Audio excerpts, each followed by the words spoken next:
Thank you, devotees. So, reading 6.20, Krishna is mentioning here how when the consciousness departs from material activities, yatra uparamate chittam. Uparamate means it ceases. Chittam, niruddhaṁ, yoga-sevayā. So, yoga-sevayā, by process of yoga, the mind is ceased from matter. Ultimately, the heart of the matter again comes to the same point. The yogi is free from material desires. His activities, his sensations, his proclivities are all oriented towards Krishna. And in that situation, he sees the self.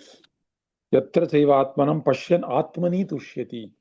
He is becoming satisfied. Tushti. So there are three levels. One is tushti, another is pushti, another is bhoga. To be I'm situated in some place and I'm getting nourished from somewhere and I'm enjoying something. So when a person is satisfied in Krishna, what a great, amazing achievement is it, you know? Like I'm sitting in one place and I'm not going anywhere outside. I'm not anxious about something. I'm not afraid of anything. I'm sitting in one place, and in that one place, I'm satisfied by meditating on the Lord. So this is the greatest revolution ever possible in this world. The greatest revolution is to not create the next new AI company. Correct? That's the trend right now. You have to create some AI wrapper, and then that's a revolution, right? AI is the revolution, just like when we were in childhood. Internet was a revolution. Similarly, right now AI is a revolution. So that's not the real revolution, because ultimately it doesn't transform. It doesn't solve anything, solve any problem ultimately. But sitting in one place and being able to chant Hare Krishna mantra and being able to determine oneself, no, I am going to serve Krishna while I'm chanting. I'm going to wake up for the morning program. It is the greatest revolution ever. There is no bigger revolution in our life that we could ever do than overcoming the proclivities of the senses to go outside and enjoy. So don't underestimate what we are doing. We might not become the most famous Instagram influencers or Instagram celebrities or YouTube coaches or whatever. We might not be very famous. That's okay.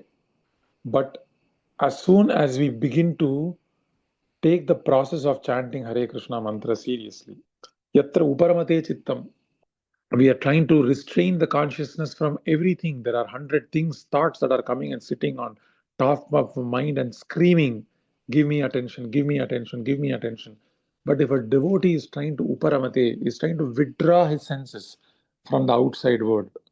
Of course, one can withdraw his senses from the outside world by various means. If one is having more karma mishra tendencies, then one can chant Hare Krishna mantra as a matter of duty. I'm chanting Hare Krishna mantra, I should chant. Or Jnana Mishra, then one can understand this world is full of pain, it is miserable, it is temporary, it is not eternal. There are 3 miseries, there are 4 defects. So in this way, we could reason what is the problem of going out again and then being absorbed in the world of names, material names and forms. Or if you have love for Krishna, you can understand Krishna himself has come as the holy name. So I want to serve him, develop a relationship with Krishna, and then become intimate with him. I want to understand what love is. So Krishna, please give me a chance to serve you, to be intimate with you, to be close to you.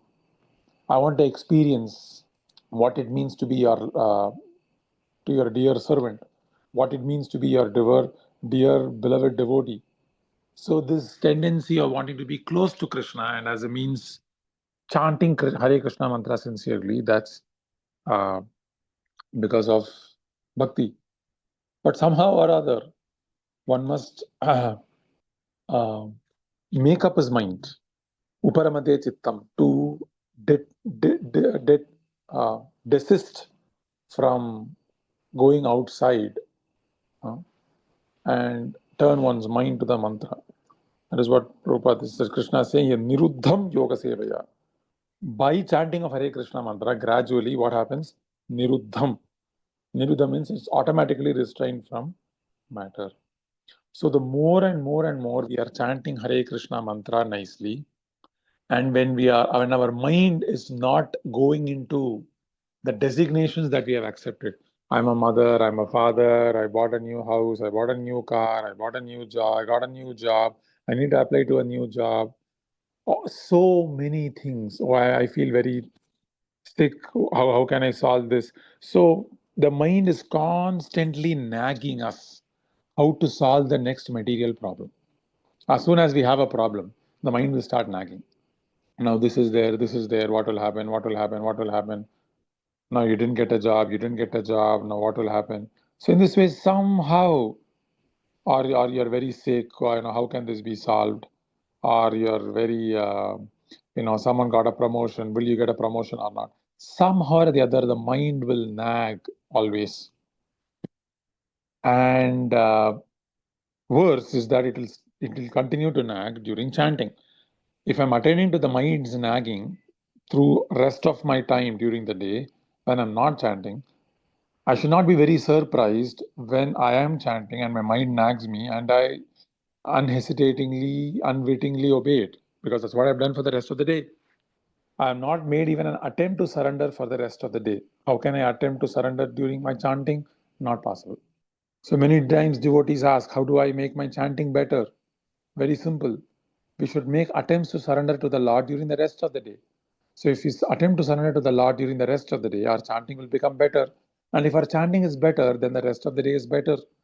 In this way, there is like a, what do you say, like a synergy, like a snowballing effect. So the point is, we must make up our mind, make up our determination to chant very well, to surrender to the Lord, to not be a part of these designations, which we are a part of in this material world through the rest of the day. So we must try to give them up during the day by the process of hearing, by the process of serving devotees, by the process of offering obeisances, all these different elements of bhakti. The first medicine, just like you have different course of medicines. So the first course in this Navavida Bhakti is Sarva Upadhir Vinirmuktam, is that it will uproot our designations. So when you're offering obeisances to the Lord, what is the first thing that happens? Our designations gets sublimated. This is the first thing that happens.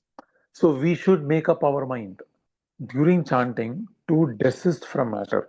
And as we do so more and more and more, and we try to engage in the service of the Lord with the understanding, with strong faith. I mean, you don't need faith because it is reality. Krishna himself has come. So if you try to do that, then what happens? Paśyann ātmani tuṣyati. We start relishing the service of the Lord. We start relishing the holy name. And if you do that, what happens? Krishna mentions the next shloka, maybe we'll read that tomorrow. Sukham atyantikam yattat. We experience a sukham that is not finished by time, that is not finished by a certain circumstance. Because as I said, we're constantly waiting, will this get solved? Will this get solved? Will I get that job? Will I get more money? Will I get more savings? Will my savings appreciate? We're constantly waiting. So a devotee means he's not dependent on the material circumstance to reduce his misery. So whether the material circumstance becomes better or does not become better, so what? I'm going to accept another material body. The material circumstances are never going to become better by my current problem being solved. It is Maya to think happiness is just around the corner. No. How many ever material circumstances become better? I cannot be happy. I have to die. And I have to take another material body, period. All of us are going to die and take another material body. So where is the hope for material happiness in this world? So where is the hope for material circumstance, amelioration of material circumstances? Absolutely not possible. So instead of hoping in this world, hankering, will this get solved? Will this get solved? Will this be happy? Will I get money? Will this happen? Will that happen? Will this happen? Will that happen? Give all of that up. Give all that hope up. This is the meaning of sarvadharman parityajya. Of course, we can take some actions, some duties. Okay, I try to get that job. Okay, no problem. Good. But not in a very anxious way. If I don't get, it's okay. I'm dependent on the Lord. I've taken shelter of the lotus feet of the Lord. So we should have that type of a dependence. If you don't have the type of a dependence, definitely we will fall down into Maya. This is how Maya will trick us.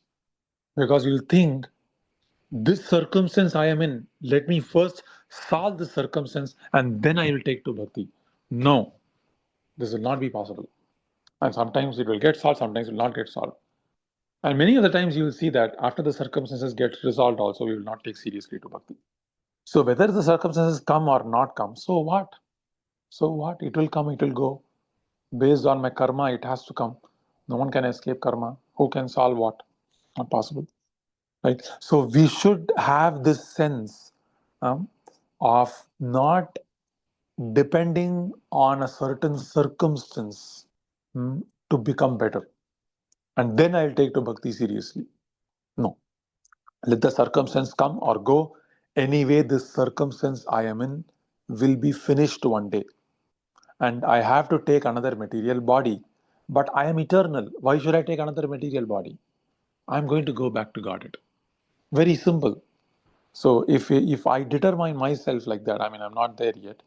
So, but definitely it is something simple. But because of our insincerity, we are, at least I myself am unable to capture that simplicity. It's a very simple thing actually. So I'll stop here. Any questions or comments are welcome.